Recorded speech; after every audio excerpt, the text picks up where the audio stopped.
Olá, tudo bem? Espero que todos estejam bem. Vamos para mais um dia de palavra com Deus para o nosso coração? Vamos lá? Abre a tua Bíblia em Gênesis, capítulo 34, versículo 30, que fala assim: Então Jacó disse a Simeão e a Levi: Vocês me puseram numa situação difícil. Agora os cananeus, os perizeus e todos os moradores desta terra vão ficar com ódio de mim. Eu não tenho muitos homens. Se eles se ajuntarem e me atacarem, minha família inteira será morta. Mas eles responderam: Nós não podíamos deixar que a nossa irmã fosse tratada como uma prostituta.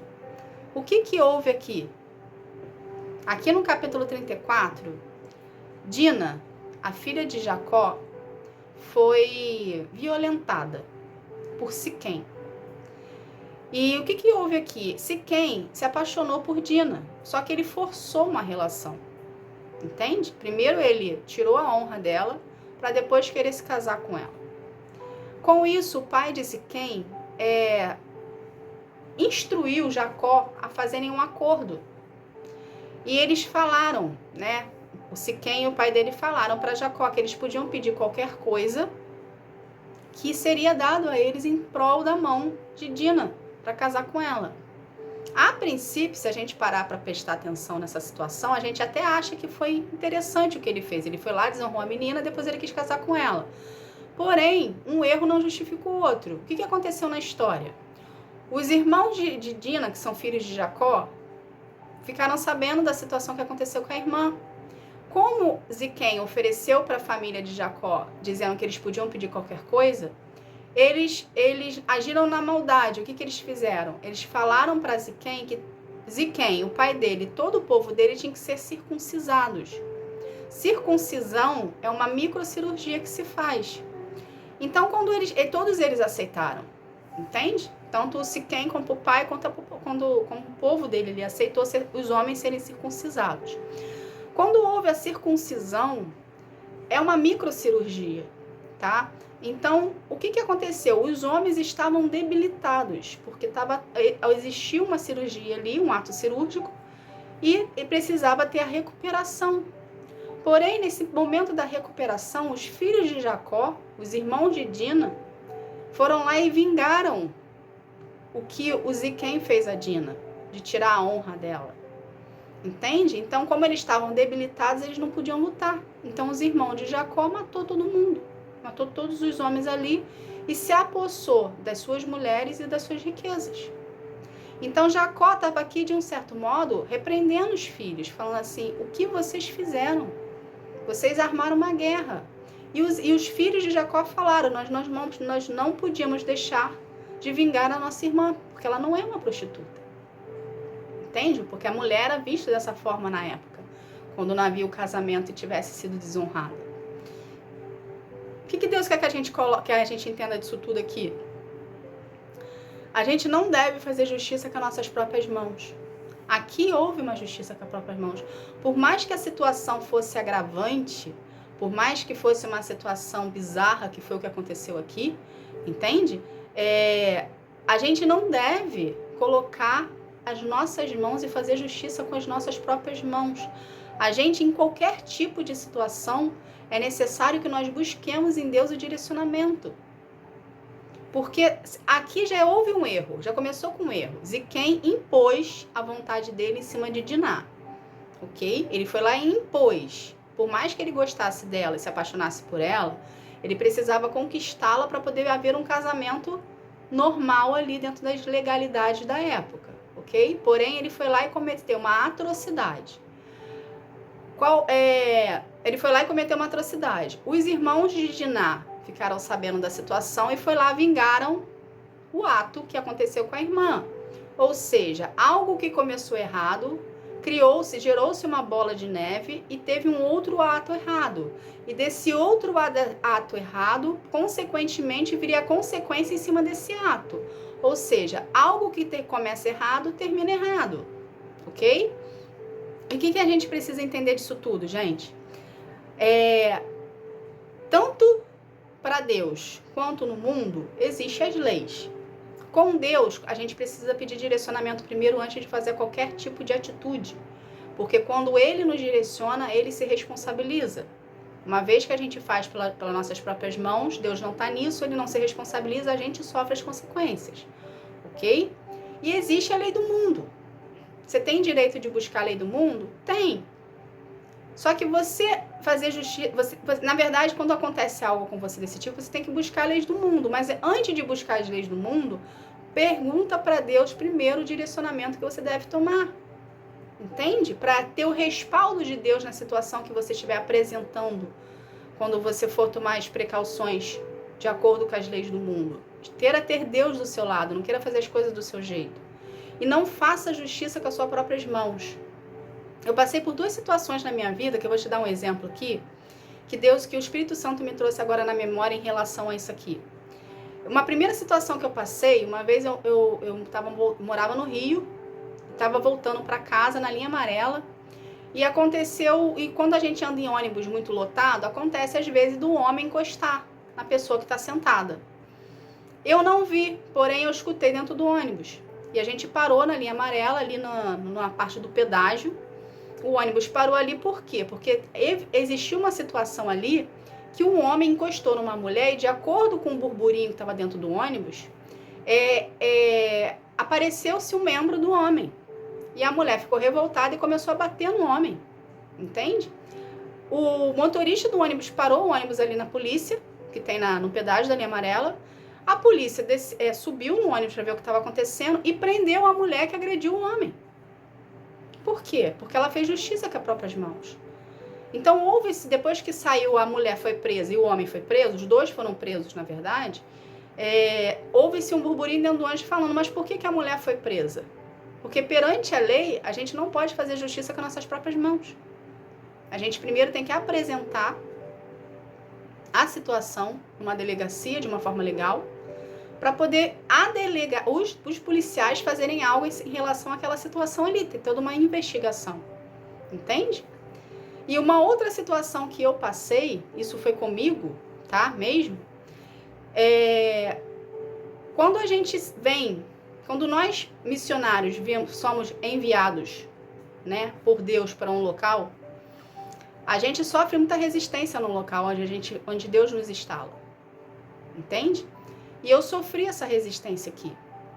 E existia uma pessoa na minha vida, né, não sentimentalmente, uma pessoa aleatória na minha vida, que cismou comigo.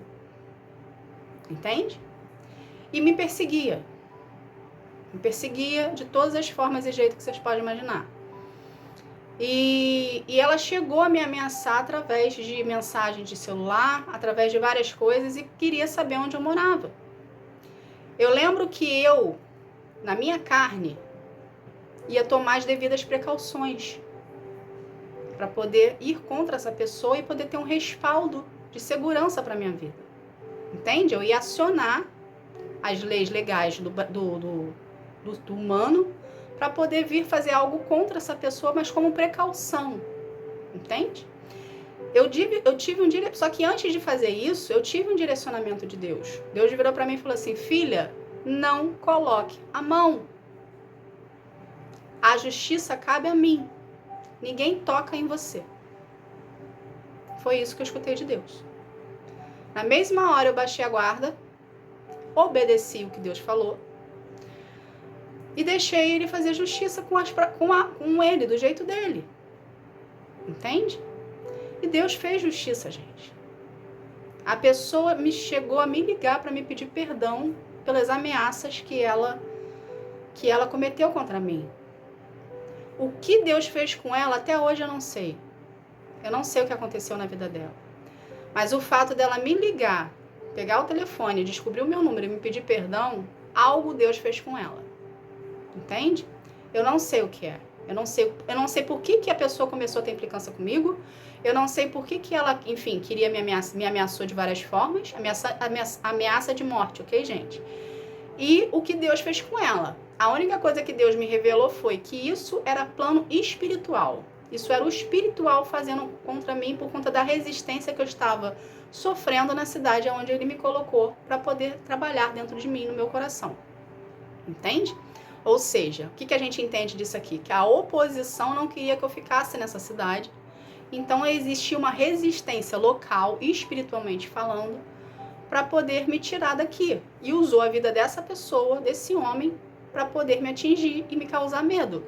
Porém, como eu sou instruída, eu fui para Deus e pedi orientação a Ele, e Ele me instruiu dessa forma.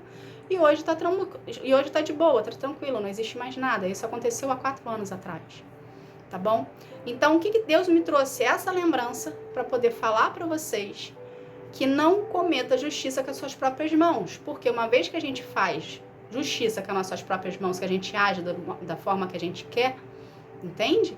A gente vai ter consequências ruins. Então, não tome medidas precipitadas que possa vir a te prejudicar lá na frente. Não estou falando que você não tem que procurar ajuda, ok? Nas leis humanas. Mas antes de procurar ajuda nas leis humanas, peça orientação a Deus primeiro. Porque Deus conhece você do avesso, Deus sabe o que está acontecendo contigo, Ele está com os olhos sobre você, Ele sabe a intenção da pessoa que te fez mal, Ele sabe a intenção do seu coração, entende? Ele sabe se isso que está acontecendo na sua vida é espiritual ou não. Desculpa, que foi o que aconteceu com a minha vida, entende? Eu te dei um exemplo aqui, porque isso existe, acontece. Então a gente precisa ter muito relacionamento com Deus, estar muito em Deus para poder entender essa diferença. E confiar muito em Deus e deixar Ele fazer do jeito dele, no tempo dele, do modo dele, ok? Então, o que você tem que fazer numa situação como essa de um modo geral? Relacionamento com Deus. Você tendo um relacionamento com Deus, você consegue entender o direcionamento de Deus. E você consegue confiar e exercer a fé que Ele vai agir por você. Então, gente, sempre tudo se resume a relacionamento com Deus. Em qualquer área da sua vida é necessário ter relacionamento com Deus e deixar Ele fazer conforme a vontade dEle, entende? Não coloque a sua mão, não faça justiça com as próprias mãos, peça direcionamento antes, queira buscar em Deus o seu direcionamento. Quando você começa a buscar o direcionamento em Deus, você cria-se uma dependência em Deus, ou seja, você está aprofundando o seu relacionamento, entende? E ele vai ficar mais próximo de você e você mais próximo dele. E vai haver aí um entrosamento, vai haver aí uma cumplicidade, entende? Vai haver uma reciprocidade. E você vai começar a andar no espírito. Porque para a gente entender o que Deus quer conosco, nós precisamos estar no espírito. Então você vai começar a ter mais intimidade, você vai começar a andar mais com ele. Então, não haja no seu próprio entendimento. Porque no nosso próprio entendimento, a gente pode vir a ter consequências ruins. Não faça justiça com as próprias mãos, porque uma vez que você fizer justiça com as suas próprias mãos, na lei humana você está errado. Na lei humana você pode ser preso, porque você cometeu uma atrocidade que não era para cometer, porque você teve a opção de procurar ajuda nas leis humanas e você não procurou, você simplesmente foi lá e colocou a mão. Entende? Então, procure em Deus o direcionamento, vá para o Senhor, peça, Pai, aconteceu isso, o que eu faço? Entende? Ele vai te dar o direcionamento, se necessário for, ele vai te direcionar, você ir no local certo para fazer isso, com as pessoas certas que você vai falar, ele já vai preparar todo o campo para você ir. Você consegue entender essa diferença? Quando você pede direcionamento a Deus e ele te instrui você a ir, vamos supor aqui, vou dar um exemplo, alguém fez algo com você, você pediu direcionamento a Deus e ele instruiu você a ir numa delegacia para poder prestar queixa contra aquela pessoa, ok? Quando você pede direcionamento a Deus primeiro, Deus está aqui, quando você pede direcionamento a Deus primeiro, Deus prepara toda a situação para você ser recepcionado e atendido na delegacia. Ele já preparou o coração do policial para poder falar contigo. Entende, gente? Então, procure em Deus as soluções para os teus problemas antes de tomar qualquer tipo de decisão. Tá bom? Não faça nada por si só. Não faça nada no seu conhecimento, na sua capacidade. Procure em Deus primeiro. Por mais que você entenda de tudo, procure em Deus primeiro o direcionamento para você vir a ter a conclusão desse caso resolvido de uma forma amigável, boa e dentro da lei. Tá bom? Que Deus abençoe a sua vida. Fique na paz. Tchau, tchau.